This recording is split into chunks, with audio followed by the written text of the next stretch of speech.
My name is Mark Yanchuk. I'm the Vice President of Engineering and Architecture here at Kipcon. I've been here for about 12 years.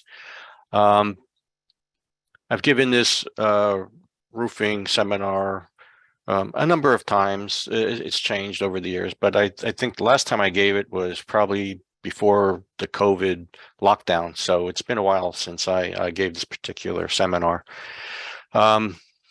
Luckily, nothing really has changed in the in the world of roofing, so it pretty much has a lot of the same basic information. What we're going to do today is go through the webinar. It'll take about an hour. I would appreciate it if you can hold questions to the end. If you do have any type of question that you want to ask during it, you can use the chat function, and Jody will be monitoring that. And then at the end, if you are looking to get a certificate for this seminar for your continuing education credits, please contact Jody Smallwood at our office, and she can get you that certificate. They won't be mailed out automatically, so you'll have to request it. We do have a code that you have to give her in order to get the certificate, and you'll get the code midway through the seminar, so you can so we can verify that you attended the seminar. With that, I'm going to begin. Like I said, my name is Mark Yanchuk, and if you give me 1 second here. All right, I'm going to share screen.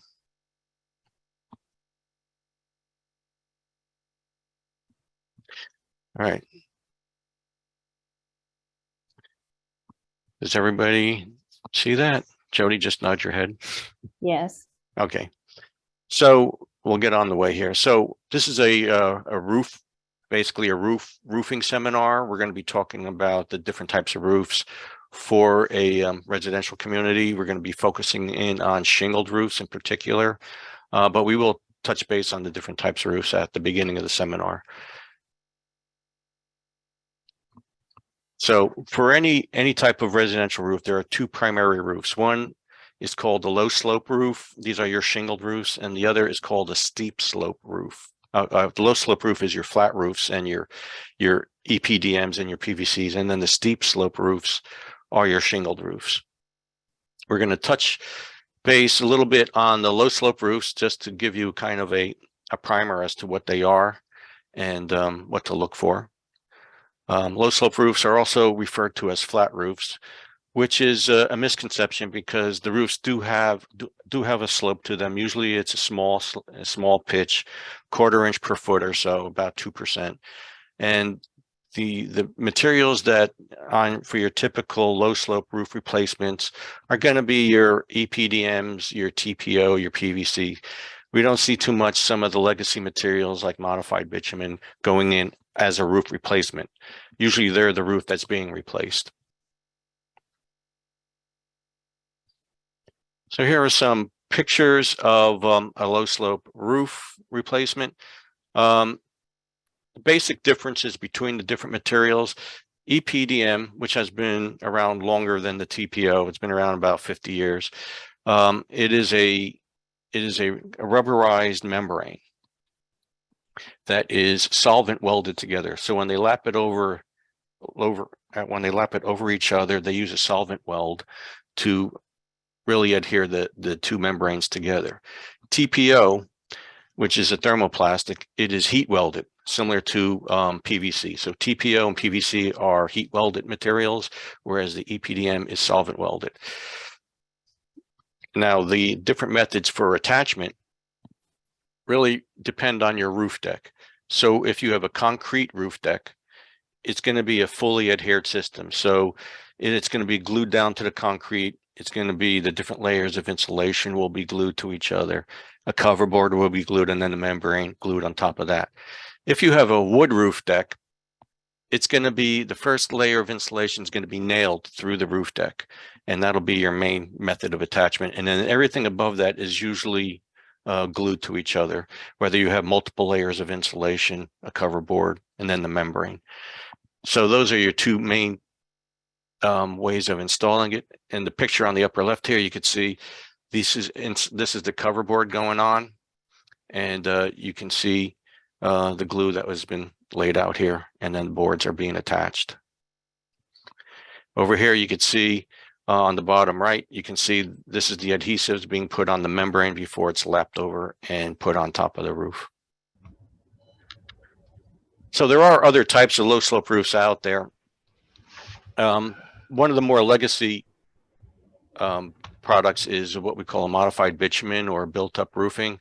And the most popular one of those is a torch down method, which utilizes basically 2 or more layers of products. One is a rubberized product, and the other is more of a plastic product that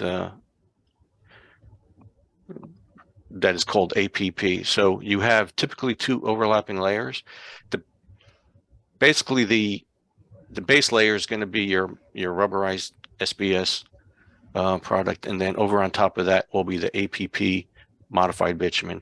These aren't being used as much anymore. They're what we consider a legacy material. Most of the times we're going into a roofing project, tearing this off and going back with either EPDM or TPO.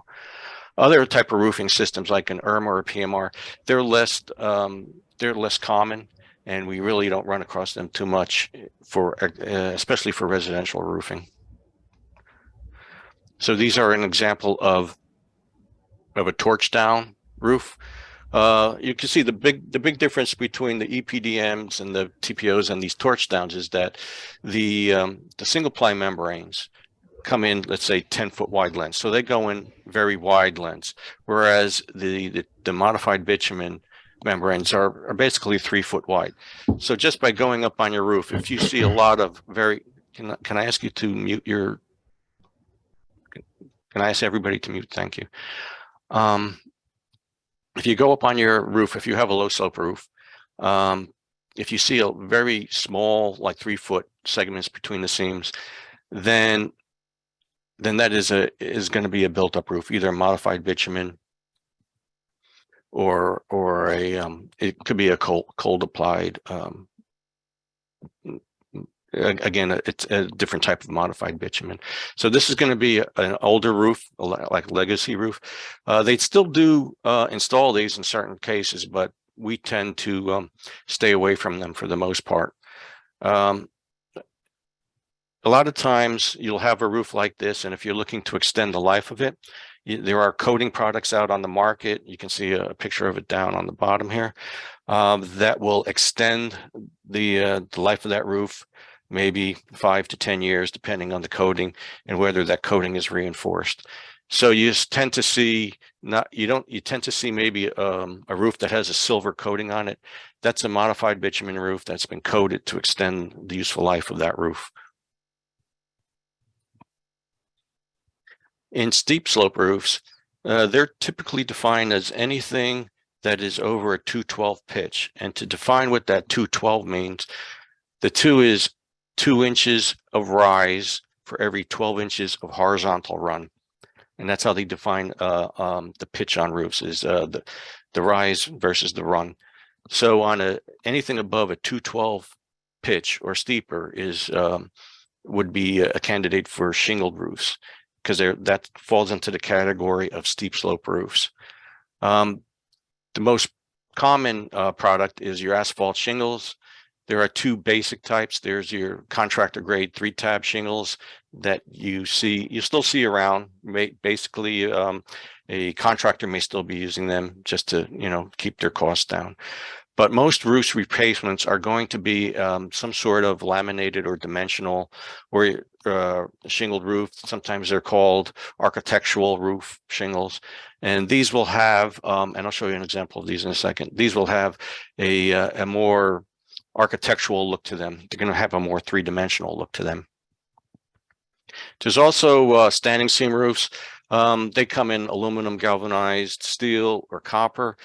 You seldom see them used for an entire roof structure. You'll see them more for porches and accents over bay windows and stuff like that. So they are around, but like I said, you don't see them used pretty much out for an entire roof. They're very expensive, and they have also special detailing that needs to be done for them when you do install them. So on the shingle products, on the far right here is your standard 3-tab. It's pretty much, it lays flat. It's been around for a long time. It's probably the lowest cost of shingled roofs. That's why contractors will use them. When you go into a roof replacement, most of the time you're going to go with on the far left here, you're going to go with a laminated. And it just as the name says, it's a laminated roof. So they laminate multiple layers of the shingle on it to create a 3-dimensional surface, which creates shadow lines, and it's more architecturally appealing. This is on any type of shingle roof replacement, this is going to be really what you're going to be going to these days.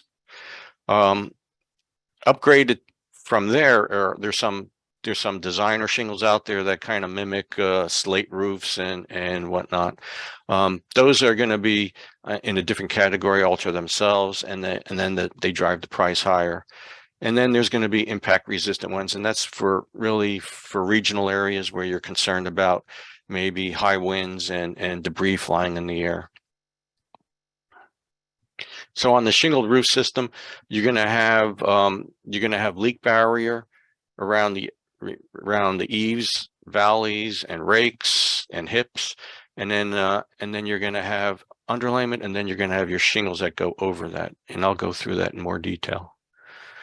Another thing to when you're going into a roof project, another thing to be concerned about, or it's going to be one of the decision points, is the roof color, because all of these shingled roofs are on the surface layer of it. There's small little granules, and all roofs have a blended color of granules.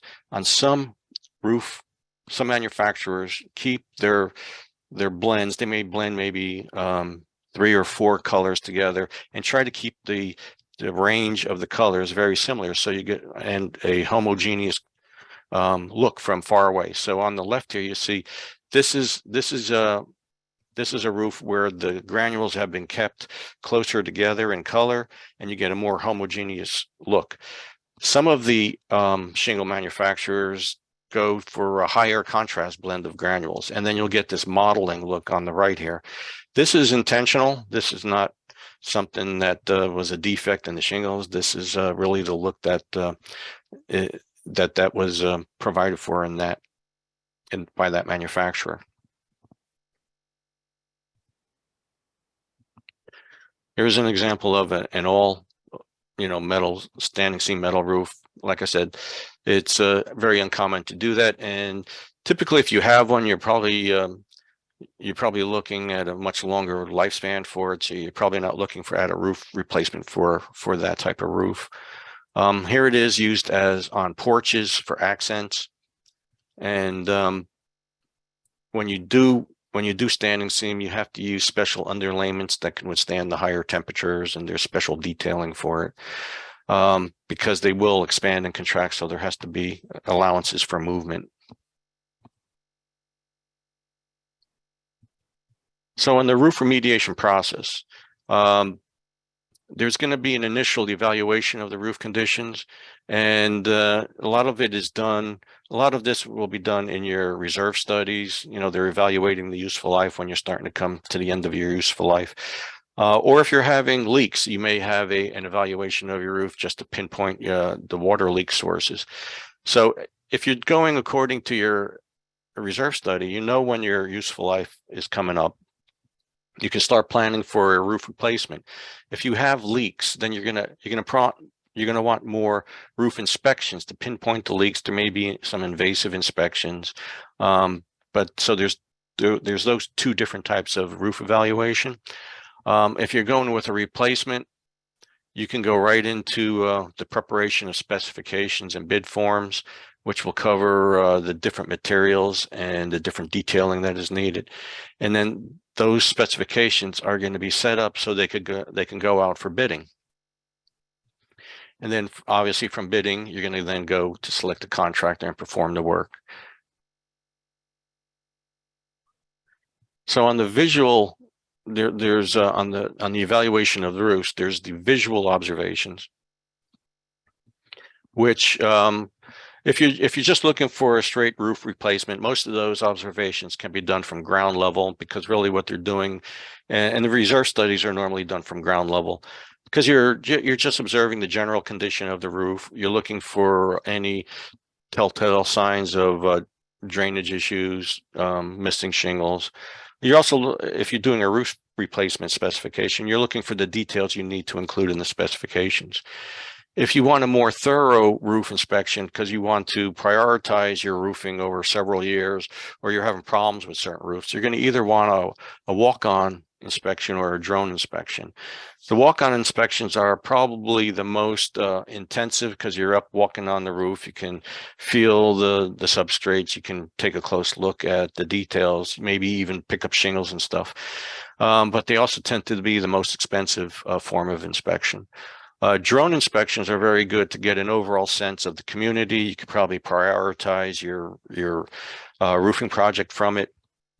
And they're very good for any roofs that are very steep. And you can also take a look at the tops of your chimneys, which are hard to do if you're walking on the roof.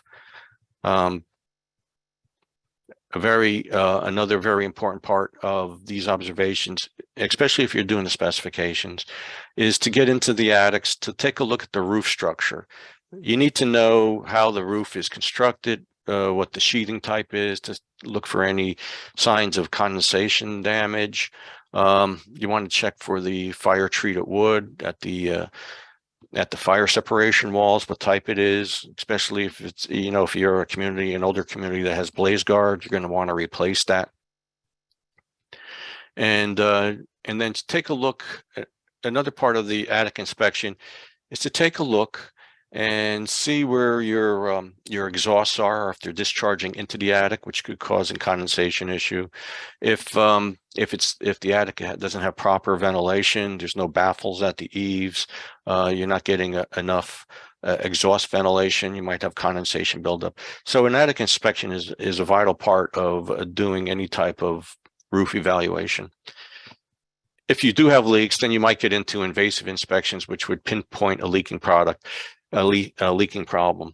A lot of times you would actually go into the attic to pinpoint the leak, to kind of get a general sense of where it's leaking in, and then you'll maybe go up on the roof and pull shingles or look at the flashing details.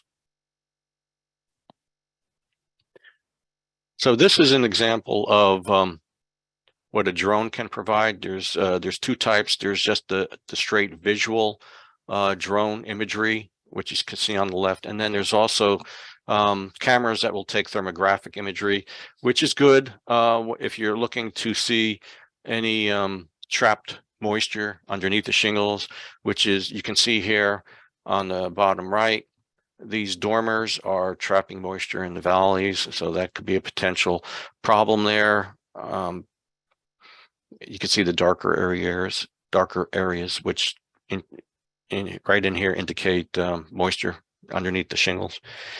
So that's another tool that can be used to evaluate the roofs.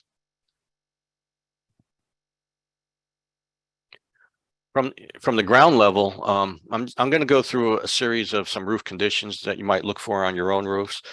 But the first is the shingles themselves.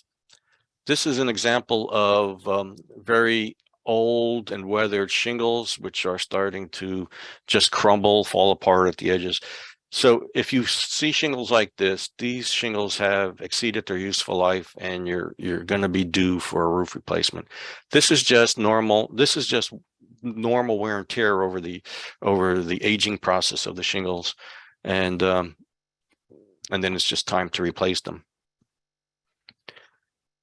You might see shingle blow off. So you may see sections of shingles that have just blown off. There could be several reasons for this. Maybe there's not enough nails holding them down. The shingles themselves could be defective, or it could be just that the way the storm came in and hit your roofs, and the wind pressures that were experienced forced the shingles to lift and break off. So this is another area that can easily be seen from the ground level or from the roof level. If you see broken shingles on the roof edge like this is an indication of wind damage. When the higher wind pressures are going to be at the roof edges and corners. So when the wind comes along here and hits the roof, it'll tend to lift up those shingles to a point where they tend to break. So this is very indicative of wind damage. And along with wind damage, you have debris that's in the wind, and a lot of times that can hit the shingles and cause the damage. One of the reasons that you might experience that is you have along here, you have shingles that are not trimmed properly. Maybe they overhang too much. A better example would be at the eave. You can see here the shingles are just hanging too low. You know, some roofers have the concept that, you know, they'll hang it low and so the water drips into the gutter, but this is actually a problem if it hangs like this, because the wind will tend to catch that, flap it up, and then break the shingles. So you don't want to see this. You don't want that overhanging more than 3/4 of an inch over the drip edge. Also, when you're up on the roof, if you see areas with a lot of caulk, you know there's a problem there. So here they might have had a leak at this cricket and they start patching it. The use of sealants on top of roofs is really not recommended. You probably should go in there and replace those shingles if you're having a problem with those shingles. Here's an example of improper pipe vents. These pipe boots or pipe flashing around your plumbing pipes. In this particular case, we have exposed fasteners that weren't sealed, and you can see they're all rusted out. So this could be a source of a leak in the future. Here's another example. On the left, you could see the edge of that flashing. Now you shouldn't see that edge of that flashing, because as the water is running down the roof, it can actually get underneath that flashing and cause another water leak. So that's improper installation as well. Now, I'm showing this slide because this is an example. If you're looking at this roof, you may not see much wrong with it, but there are a couple things that are a problem. This is your primary roof slope. And Jody, you can see my arrow, right? When I point to this? Yes. Okay, so this is your primary roof slope. And as the water comes down from your primary roof slope and hits the valley here going up to the secondary roof slope, it's going to come down with some force, and it may hit that roof slope and want to go upstream, let's say, a little bit and get underneath those shingles. The problem with that is this is a ridge vent here. If you have the water coming down here, it's going to hit the top of this ridge. It can actually follow the top of the ridge if it comes out with such force, and a lot of these thunderstorms have had quite a bit of force, can actually reach that ridge vent and enter the attic through the ridge vent. So this ridge vent is actually a little too close to the primary roof. Over in here, you have an exhaust vent and a piping penetration within, with basically too close to the center line of that valley. And as the water comes down the main roof and it wants to go back up into this roof, if it hits these penetrations, and if they're not sealed 100%, you might get a leak there too. So this is just, taking a look at a roof and looking at the different penetrations in a roof are where you're going to probably have your problems, flashing and penetrations. You might also see nail lines like this that show up. There's could be several problems for that. It could be that the nails hit a seam in the plywood and they didn't actually fasten down, so then they're loose and they go up and down with the seasons, and they could start wearing away and penetrating the shingles above. You might also see a sag in the roof.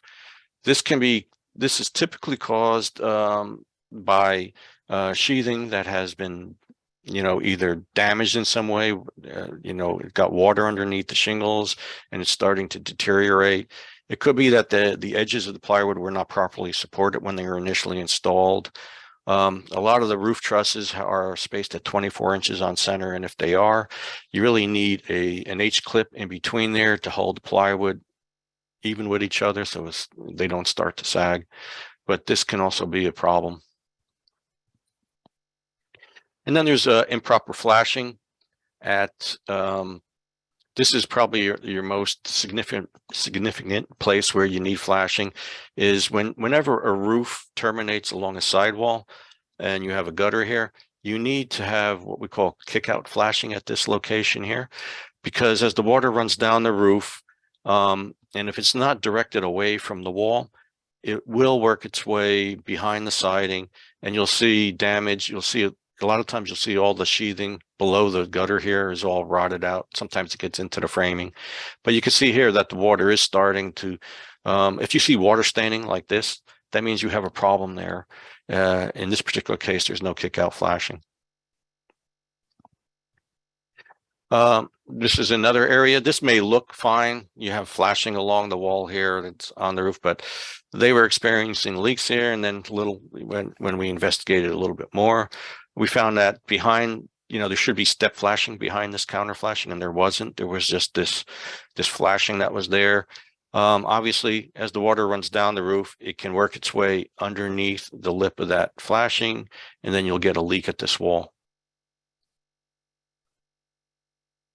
Whenever you're doing a roof replacement project, you have to make sure all your framing lines up. If you have situations like this where your framing doesn't quite line up, it should be corrected at that time when you're doing the roof project to realign your fascias, because any gap like this is a problem. Squirrels, birds, bees, they'll get into your attic, and this is where they'll get in.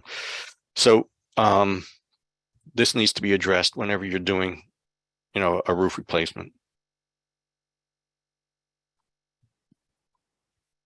Trees that overhang or actually lay on top of roofs are also another problem. You should always try and cut them back so they're not causing issues on your roof.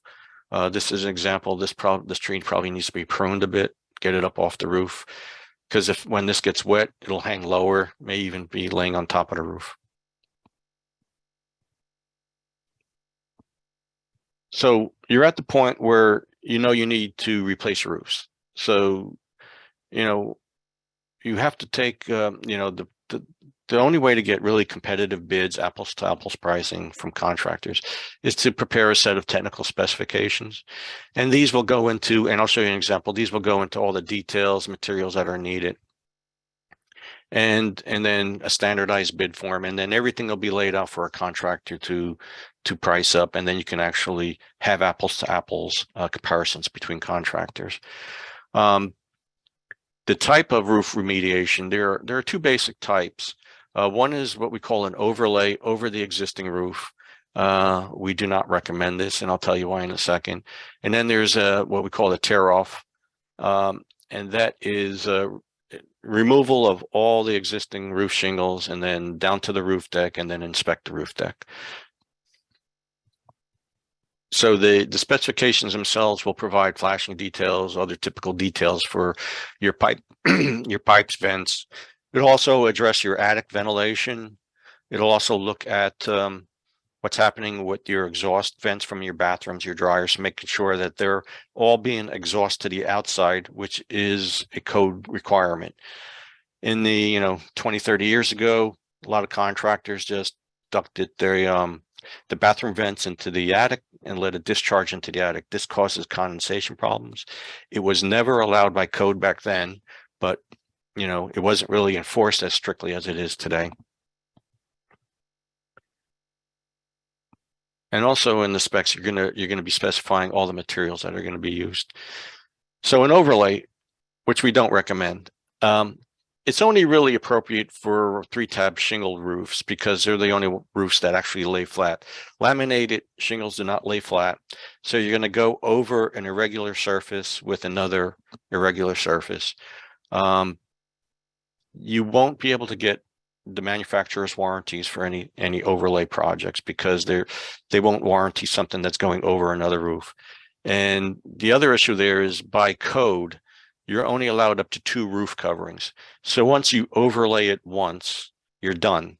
Your next roofing project will have to be taking off 2 layers of roofing. So you may save a little bit of money initially, but you're going to be paying it for the next round of roof replacement. For a roof tear off, like it implies, everything is taken down to the roof deck. This is the best way to do it. You'll get all new flashing. You'll get to inspect the roof deck, replace any plywood that's damaged, and you'll make sure that all the surfaces are uniform. You can correct any sagging in the plywood. You can get in there and you can get into the attic via the roof and make sure all the exhausts are coming through the roof and making sure your attic ventilation is good. So by far, it is the recommended approach. Obviously, the only really initial cost difference there is the demolition cost, because you have demolition costs for removing the old roof. But the advantages are much more inducive to do it this way, because you do get a better look at your roof, and you know going forward, once you put that roof on, it'll be good for the next 25, 30 years. This is just a sample of one of the drawings in a specification set that'll go through the details of the roof replacement. There's, just looking through here, we're looking at how to flash the valleys, the details for a cut valley, how the shingles will be installed, kick out flashing, the flashing around your pipe boots. So these are all be spelled out. So when you actually get into the project, and you have your engineer follow the project, he can actually watch that the work is being done according to the specs, and then you'll know you'll have compliance with the specifications, and you're getting what you're paid for. Also, as part of the specifications, there are standardized bid forms, which are pretty much broken up into 2 parts. There's going to be your base bid portion of it, which is everything that can be defined and quantified. And that's going to be basically your roofing system. It's going to exclude things that are unit pricing. There also may be some bid options in that standard bid form, but on roofing projects, that's not as much as would be in a siding project. But your unit pricing section would be for everything that can't be quantified or is unforeseen. And things that fall into that category are plywood replacement. As you're checking your roof deck, how many pieces of plywood are going to have to be replaced? We don't know that going into the project. So that's an unforeseen condition. And then we would rely on unit prices. So basically what unit pricing is we're getting a pricing for that replacement at the time of the bid, and not during the project. Because if you think about it, when they have the roof open and they're going through this, they're going to expose the roof in the morning, and they're going to check the plywood. They're not going to have time to wait for change orders, get approvals from the association to replace plywood. This has all got to be pre-planned and pre-approved. So it goes like clockwork, because that roof has to be covered back up by the end of the day. So there's no real time for any paperwork, let's say. Everything has to be in order, organized, and pre-approved. There's also going to be some extra work involved.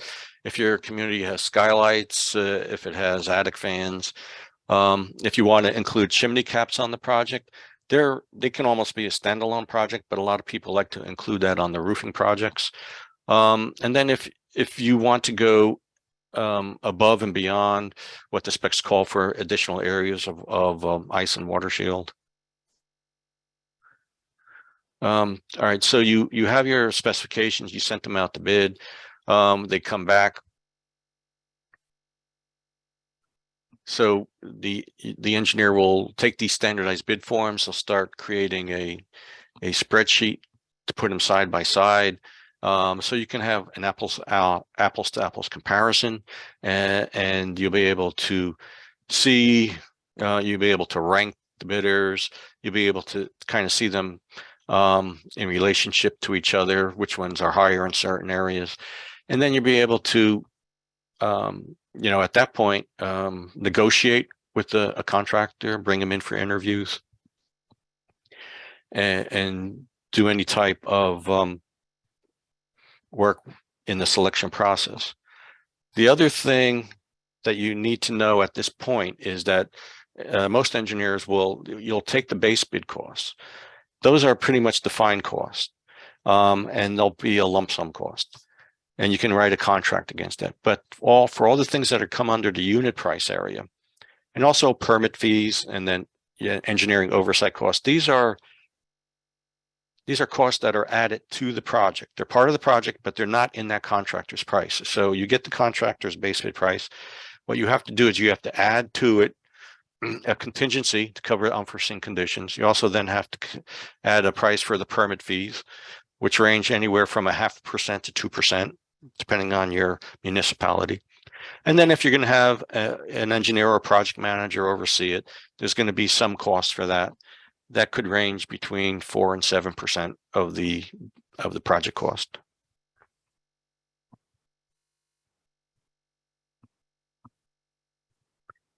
So when you get the bids and you're looking to select a contractor, it's not always the low bid that gets the, even though, technically if you're bringing all pre-qualified bidders in, they're all been pre-qualified, and you went out by invitation only.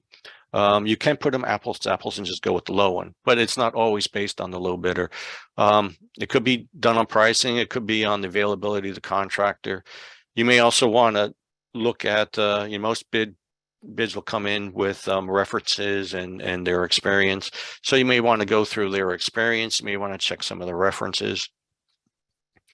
And then you may want to have interviews with them to see if there's a rapport between the association and the contractor. But once you have selected a contractor, the next step is pretty much in the contract phase. So you'll negotiate a final price, then you'll execute a contract between the association and the contractor. And then you're ready to get to work. So once the contract is executed, the contractor can order materials, get the permits. And then the first step with interfacing with the community and the engineer would be to conduct a pre-construction meeting at the site. This is a walk around the site meeting with all parties, the engineer, contractor, the property manager, any board members, and you walk the site and you're looking at the logistics of the project, where parking is going to be, where dumpsters are going to be located, porta-johns, staging of materials, sequence of work. All of that kind of gets worked out in that pre-construction meeting. You also may want to hold a meeting for the residents or send email blasts to warn them that this is coming. The contractors that do a lot of this community work, they will send notices out to the residents, usually 3 days to a week in advance, to let them know that they're going to be working on their roof.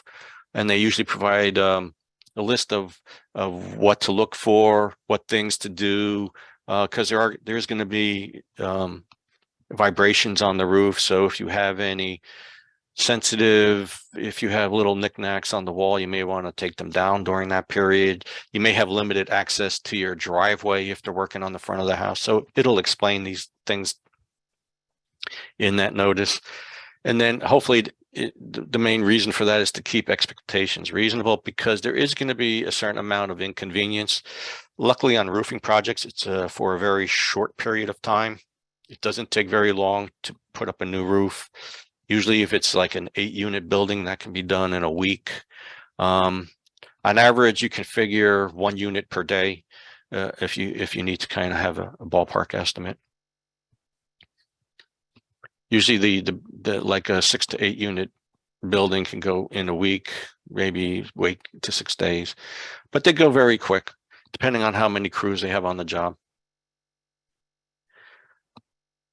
Now, if you're hiring an engineer to oversee it, he's not going to be managing the work. A lot of people think he's going to be the project manager. That's not the engineer's role. The contractor manages his own workforce and is responsible for it. The role of the engineer is really for compliance, to make sure you're getting what you paid for, check it against the contract, check the materials, check the details, making sure that everything's being installed the way it was intended. And then the engineer would also be involved with checking the applications for payment from the contractor to make sure. Usually on roofing projects, invoices get submitted right after the roof is done for that building. The engineer will check it, make sure that first the base bid quantities are correct, and also to check the extras, because to check that there was 20 sheets of plywood replaced and you needed 3 extra exhaust vents. So those things would be checked in the invoice. Engineer is also a liaison between the contractor and the board. And then to also report back to the board, maybe with field reports, status reports as to the progress of the job. At the end of the job, there's punch lists that are, final punch lists that would have to be done. That's a final walk on the roof, punch list inspection for the roof.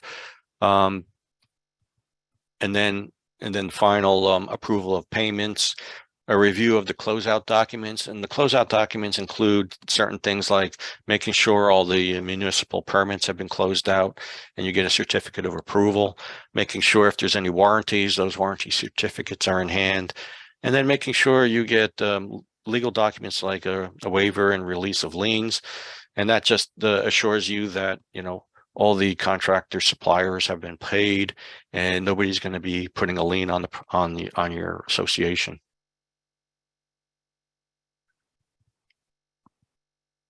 Now, after that, there's just for the maintenance of the roofs, there's just regular inspections of the roof, especially after storms, and then to make sure that any damage to shingles gets replaced properly, keep the trees pruned, keep the gutters clean on a regular basis, 2-3 times a year. If some people put in leaf guards, they have mixed performance. Some of them work better than others, so you just got to keep an eye on that. So if you're looking for a certificate, the code word when you do ask Jody for it is holidays. Kept it kind of simple.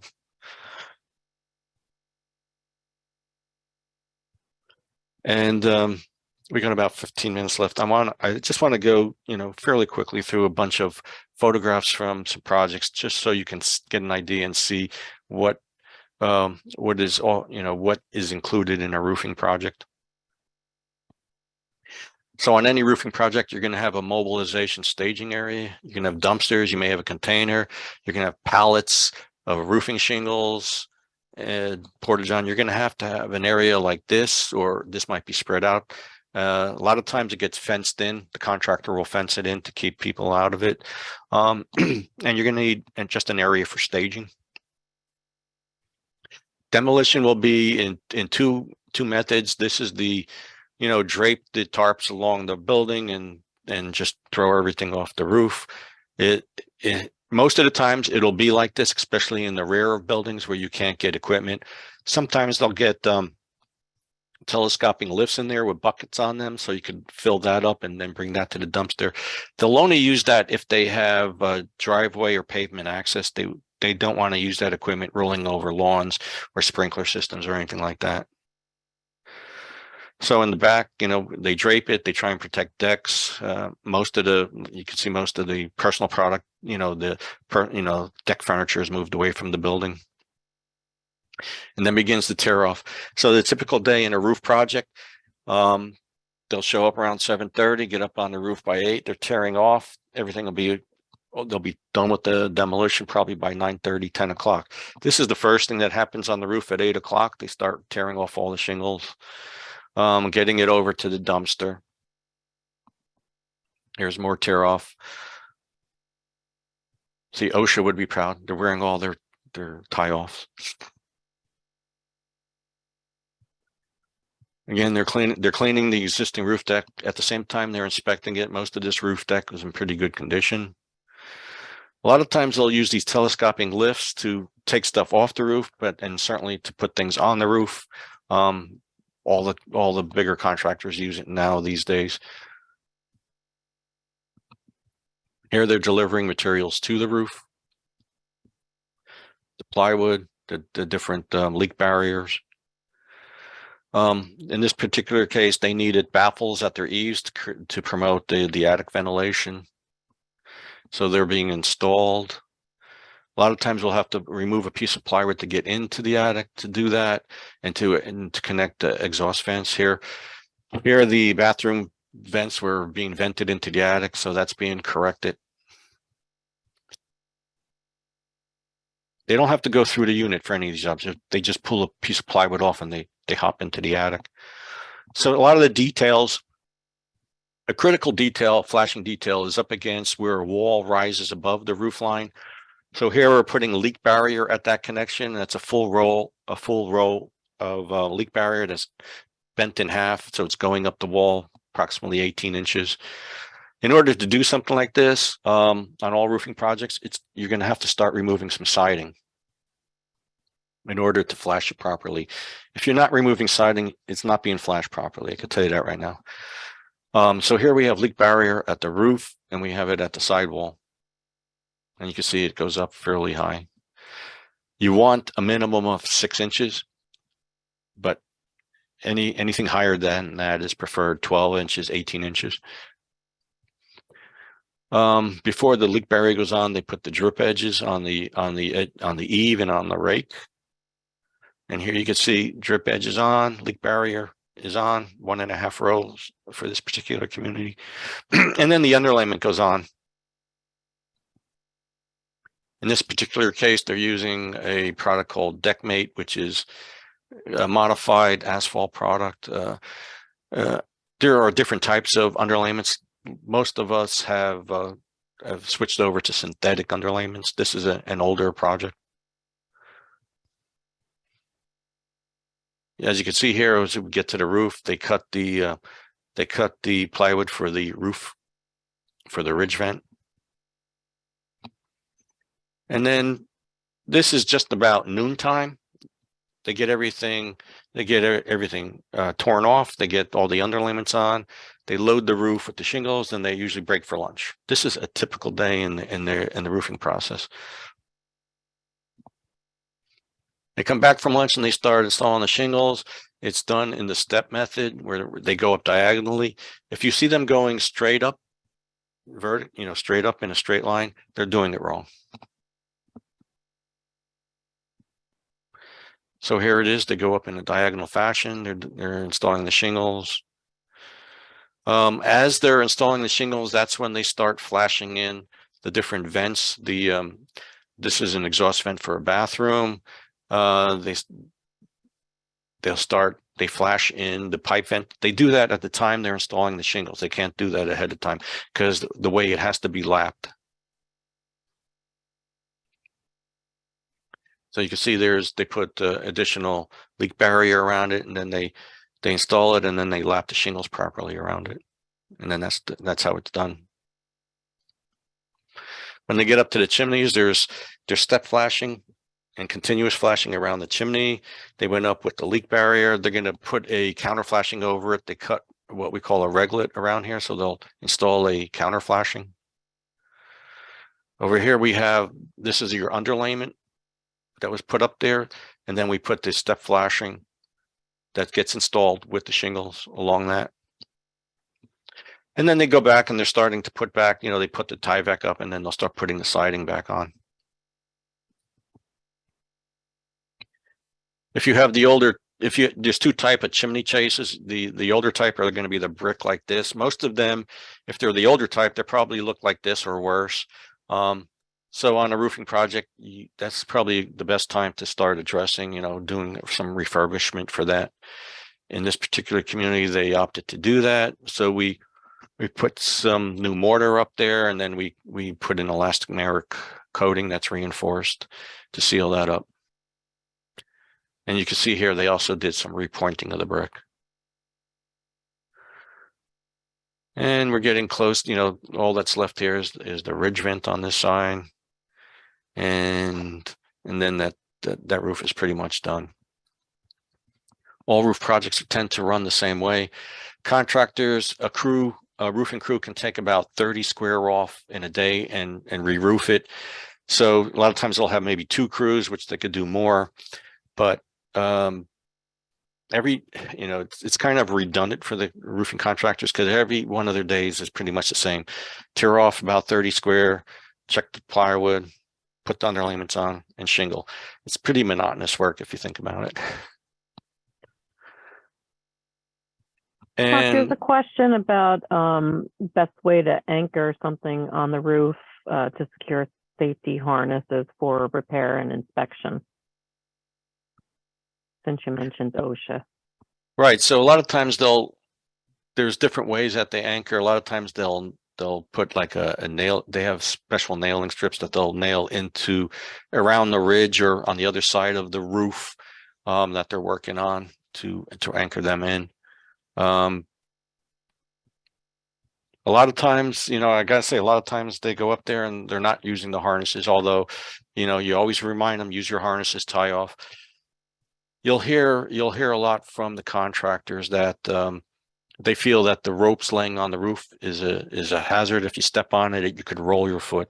So you always hear some of that, but most of the contractors will anchor down and tie off because they don't want any accidents.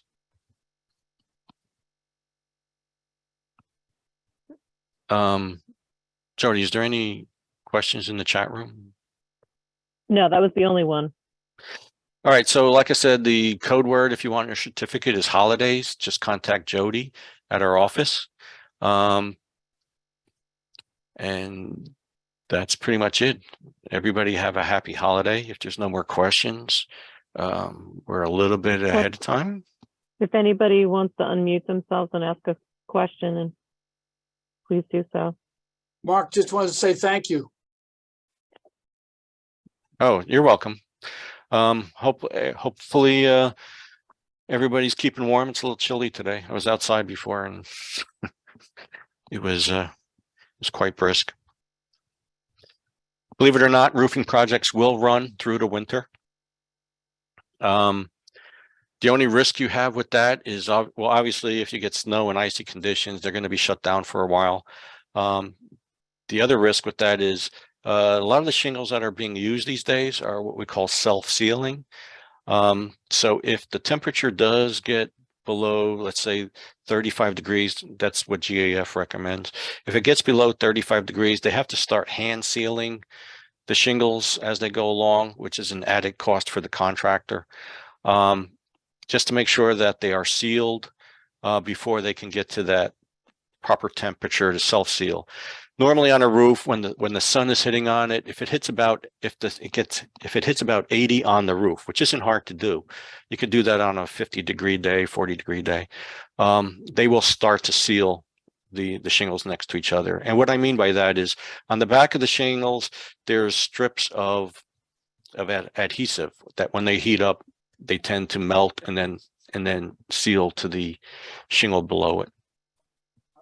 And that's how you get a monolithic roof covering.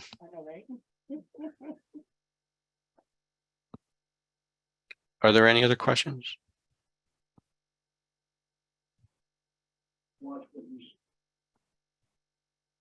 I guess not.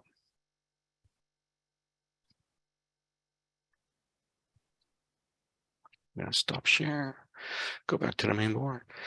If that's it, then everyone, I wish everybody happy holidays and have a great day. And we'll end. Thank you. All right. Bye-bye.